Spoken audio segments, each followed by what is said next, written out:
Sebelumnya, Assalamualaikum warahmatullahi wabarakatuh. Di sini saya Khairul Huda dengan NIM akhir 013 ingin mempresentasikan mengenai tentang ruang lingkup viktimologi. Di sini saya mengambil judul buku Viktimologi dalam Sistem Peradilan Pidana. Untuk penulisnya itu Dr. Haji Siswanto Sunarso, SH MH MKN. Penerbit dan tahun terbitnya tuh di Sinar Grafika 2017. Cover bukunya dapat dicari dengan keyword viktimologi dalam sistem peradilan pidana Siswanto Sunarso 2017 pada katalog atau buku online.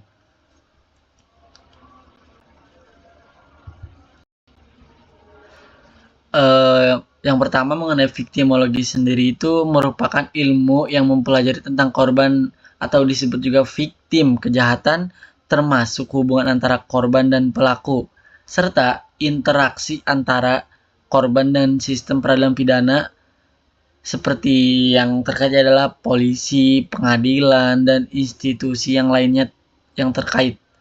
Istilah viktimologi sendiri itu berasal dari kata bahasa Latin victima yang berarti korban dan logos yang berarti ilmu. Secara terminologi viktimologi berarti studi atau ilmu yang mempelajari tentang korban, penyebab munculnya korban, dan akibat-akibat apa yang ditimbulkan dari keberadaan korban tersebut sebagai fenomena sosial. Yang dimana viktimologi juga mencakup kajian tentang dampak psikologis, dampak sosial, dampak ekonomi, serta perlindungan hukum dan sosial yang diberikan kepada korban. Ilmu ini berkembang untuk memberikan pemahaman yang komprehensif agar korban dapat mendapatkan perlindungan dan perhatian yang memadai dalam sistem hukum dan dalam masyarakat. Dengan demikian, viktimologi tidak hanya membahas korban kejahatan, tetapi juga korban kecelakaan, semisal bencana alam, serta bagaimana korban mengalami penderitaan fisik, mental, atau kerugian ekonomi akibat tindakan tersebut. Studi viktimologi ini penting dalam menyusun kebijakan perlindungan korban dan sistem hukum yang responsif terhadap kebutuhan hukum. Yang dimana di sini ada ruang lingkup viktimologi.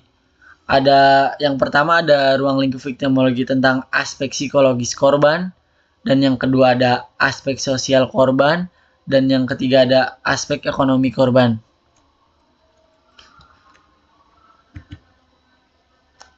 Mengenai aspek psikologis korban. Ini aspek psikologis korban tuh berkaitan dengan psikologis ya intinya. Dengan efek mental dan emosional yang dialami korban kejahatan sehingga dapat menghadapi tekanan psikologis berupa trauma, stres, rasa takut, atau kecemasan atau gangguan psikis lainnya, dan yang masih banyak lainnya.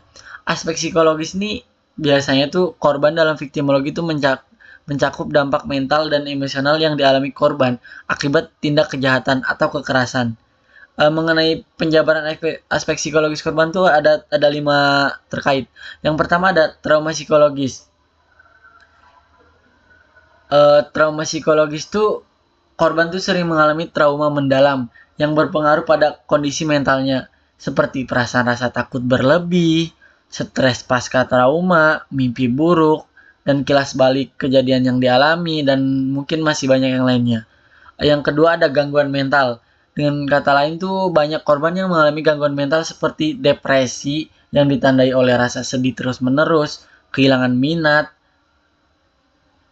aktivitas, kegelisahan, dan hingga gangguan kecemasan yang dapat mengganggu keseharian, yang dimana mungkin itu dampak yang berpengaruh, termasuk gangguan tidur dan pola makan itu sendiri. Yang ketiga ada reaksi emosional negatif, yang artinya tuh korban merasakan perasaan seperti malu, bisa jadi cemas, panik, bisa ada rasa putus asa, kehilangan percaya diri, dan bahkan perasaan menyalahkan diri sendiri yang mengarah pada pikiran untuk bunuh diri. Itu mungkin dihindarin aja. Yang keempat ada dampak interpersonal, yang artinya gangguan psikologis ini juga mempengaruhi kemampuan korban dalam berinteraksi sosial. membangun serta mempertahankan hubungan dengan orang lain sehingga korban tuh cenderung menarik diri atau mudah marah. Dengan kata lain mungkin gampang emosian. Yang kelima mungkin maaf tadi salah baca. Yang kelima tuh ada faktor pemulihan. Dengan faktor pemulihan tuh mungkin pemulihan kondisi psikologis korban dipengaruhi oleh karakteristik pribadi korban, dukungan sosial yang diterima, serta interpretasi korban terhadap peristiwa yang dialaminya. Penanganan yang tepat sangat penting agar korban dapat pulih dan menjalankan kehidupan yang lebih baik. Aspek psikologis ini juga penting untuk dipahami dalam victimologi. Kenapa? Guna memberikan perlindungan dan pendampingan yang efektif bagi korban agar mereka dapat mengatasi rasa trauma dan dampak psikologis tersebut. Yang selanjutnya mungkin aspek sosial korban. Aspek sosial korban itu menyangkut bagaimana konteks sosial tempat korban berada mempengaruhi pengalaman viktimasi, respon masyarakat, serta peluang pemulihan. Fokusnya mungkin lebih ke interaksi korban dengan lingkungan sekitar atau institusi dan norma sosial yang membentuk perlindungan maupun stigma. Mengarah ke hubungan sosial, dinamikanya tuh mungkin dengan dukungan sosial yang dimana kualitas dukungan dari keluarga, teman, tetangga, dan komunitas sangat menentukan proses pemulihan. Dukungan yang konsisten dapat mengurangi dampak negatif terjadinya kriminal itu sendiri. Mengenai tentang stigma, stigma dan diskriminasi. Korban tuh sering menghadapi stigma publik, perasaan yang disalahkan atau diperlakukan berbeda di lingkungan sosial, pekerjaan, atau sekolah yang memperburuk keadaan psikologis dan mempengaruhi peluang mendapatkan bantuan hukum. Mungkin peran institusi. Sistem perlindungan tuh lembaga yang seperti kepolisian, layanan perlindungan korban, dan fasilitas kesehatan memiliki peran yang sangat penting dalam memastikan akses ke keadilan dan pemulihan sosial. Media dan informasi itu juga mungkin salah satu penting juga. Kenapa? Media melaporkan kejadian viktimasi dapat mempengaruhi persepsi publik dan perlakuan terhadap korban.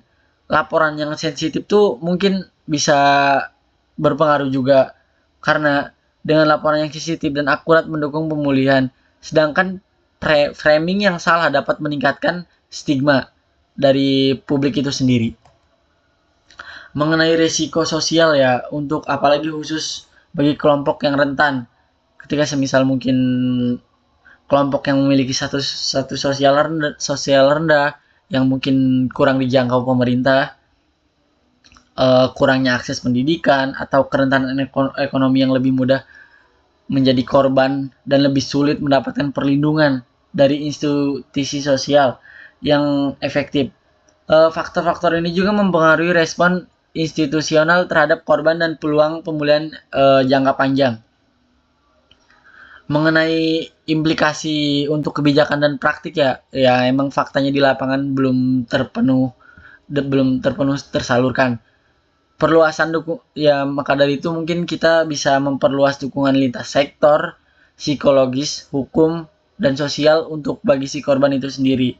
Program literasi publik itu untuk mengurangi stigma dan meningkatkan empati komunitas terhadap korban. Kebijakan perlindungan itu juga sangat penting. Kenapa? Karena dengan mempertimbangkan dinamika sosial seperti diskriminasi berbasis gender, ekonomi, atau usia. Intinya, aspek sosial ini sangat penting. Tidak hanya menggambarkan bagaimana kejadian kriminal mempengaruhi hubungan sosial, tetapi juga bagaimana lingkungan sosial dapat menjadi sumber perlindungan maupun hambatan pemulihan. Pemahaman mendalam tentang dinamika sosial ini esensial bagi upaya perlindungan korban dan peningkatan kesejahteraan mereka dalam sistem hukum dan masyarakat. Mungkin dari aspek sosial itu juga sangat penting. Yang ketiga tuh ada mengenai aspek ekonomi. Aspek ekonomi itu sendiri biasanya mempertimbangkan dampak finansial yang timbul akibat tindak kejahatan, termasuk kerugian material, baik berupa biaya perawatan kesehatan, kehilangan pendapatan, serta biaya hukum dan pemulihan. Sasaran kajian ini mungkin lebih untuk lebih memahami beban ekonomi yang dialami si korban, serta bagaimana kebijakan perlindungan dapat mengurangi beban tersebut. Mungkin komponen utamanya terdapat ada 4 mungkin ya yang saya sebutkan. Yang pertama ada kerugian langsung. Eh, Kerugian langsung tuh di mana kehilangan barang, benda atau milik korban, biaya itu biasanya berisi mungkin biaya perbaikan atau penggantian serta biaya medis akibat cedera. Yang kedua mungkin ada kerugian secara tidak langsung. Dengan kata lain tuh kehilangan pendapatan atau produktivitas, biaya transportasi untuk perawatan serta potensi biaya psikologis yang berdampak pada kerja dan dalam kegiatan sehari-hari. Yang mungkin saya kasih contoh, semisal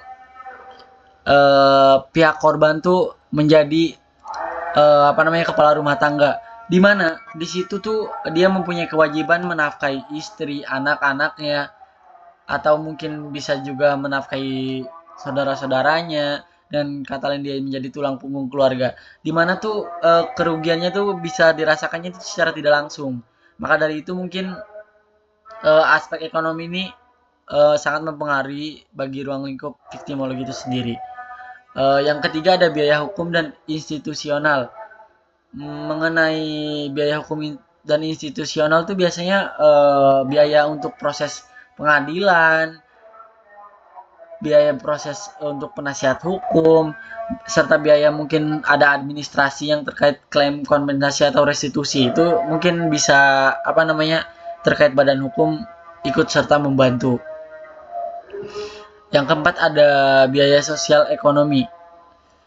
Biaya sosial ekonomi itu mungkin ini kan jangka panjang yang mungkin tadi udah dijelasin juga mengenai tentang kerugian tidak langsung. Itu mungkin hampir-hampir mirip. Kenapa? Karena mungkin dampaknya pada keluarga, pendidikan, bisa saja mungkin untuk pendidikan anak, terus kesehatan juga mungkin kalau semisal si korban tuh mempunyai bayi itu jadi tidak terpenuhi, mungkin stabilitas rumah tangga misal rentan beban finansialnya tuh mungkin dibebankan kepada istri, mungkin merasa kurang kurang lebih baik karena mungkin jadi yang jadi tulang punggung tuh mungkin dari pihak si korban. Mengenai kesimpulan mungkin dari ketiga dari aspek sosial, aspek ruang lingkup tuh mungkin yang pertama tuh mengenai kesimpulan dari psikologis, emang paling semuanya tuh penting, cuman mungkin di Indonesia tuh hukum mengenai tentang victimologi itu belum terkait secara khusus, tapi mungkin di dalam pasal-pasal tuh masih ada terdapat dalam pasal tuh. Cuman kalau semisal buat yang khusus tuh tidak ada. Terus penerapannya juga tidak efektif. Kenapa seperti itu? Mungkin karena pemerintahan di Indonesia sekarang tuh hukumnya tuh sebenarnya bagus. Banyak yang mengatur tentang apalagi tentang restitusi tuh. Itu hukumnya tuh sangat bagus. Cuman penerapannya tuh kurang efektif. Kenapa? Mungkin orang-orang di pemerintahan itu sendiri tidak menjalankan kewajibannya sebagaimana mestinya. Kenapa? Kenapa mungkin ilmu victimologi ini harus ada? Kenapa juga kita harus memahami tentang ruang lingkup victimologi yang terdapat 3 itu, mengenai aspek psikologis korban, aspek sosiologis korban, aspek ekonomi korban, itu semuanya sangat penting. Mungkin yang terpenting tuh mungkin untuk sekarang tuh yang pertama tuh pasti dari segi psikologis dulu. Kita benahin dulu gimana caranya si korban dapat stabil pulih kembali. Yang kedua mungkin kita harus membenarkan aspek sosial juga. Nah, di mana ketika kita semisal menjadi korban, dari segi masyarakat tuh mungkin pastikan ada rasa tuh kayak semisal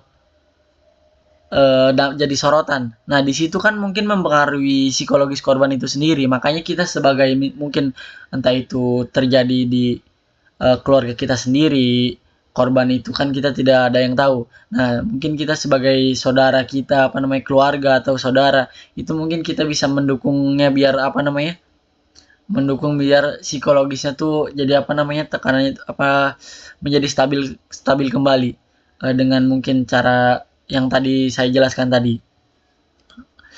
Mengenai ekonomi itu juga sangat penting. Kenapa? Mungkin dari aspek ekonomi mungkin rentannya ke ekonomi, atau dengan kata lain tuh dengan ganti rugi lah, intinya restitusi. Mungkin restitusi ganti rugi mengenai kesehatan si korban tersebut, biaya biaya perawatan rumah sakitnya, terus mungkin semisal dia mengalami cedera parah mungkin harus dipertanggungjawabkan mengenai kehilangan pendapatannya. Mungkin semisal dia kerja di di eh, PT pemerintahan BUMN. Nah, di situ mungkin bisa, meskipun beliau tidak bekerja, mungkin bisa mempertimbangkan pendapatannya. Mungkin beliau juga punya kewajiban menjadi tulang punggung keluarga, serta mungkin yang banyak yang lainnya yang harus diganti. Mungkin mengenai ruang lingkup korban, yang ada 3 itu tentang aspek psikologis, aspek sosial, aspek ekonomi. Mungkin itu sudah cukup saya jelaskan dan saya jabarkan. Mungkin cukup sekian presentasi dari saya. Kurang lebihnya mohon maaf, mungkin banyak kata-kata yang belepotan karena saya juga mungkin kurang begitu paham, cuman saya coba mempelajari sebaik mungkin. Kurang lebihnya mohon maaf. Wabillahi taufiq wal hidayah. Wassalamualaikum warahmatullahi wabarakatuh.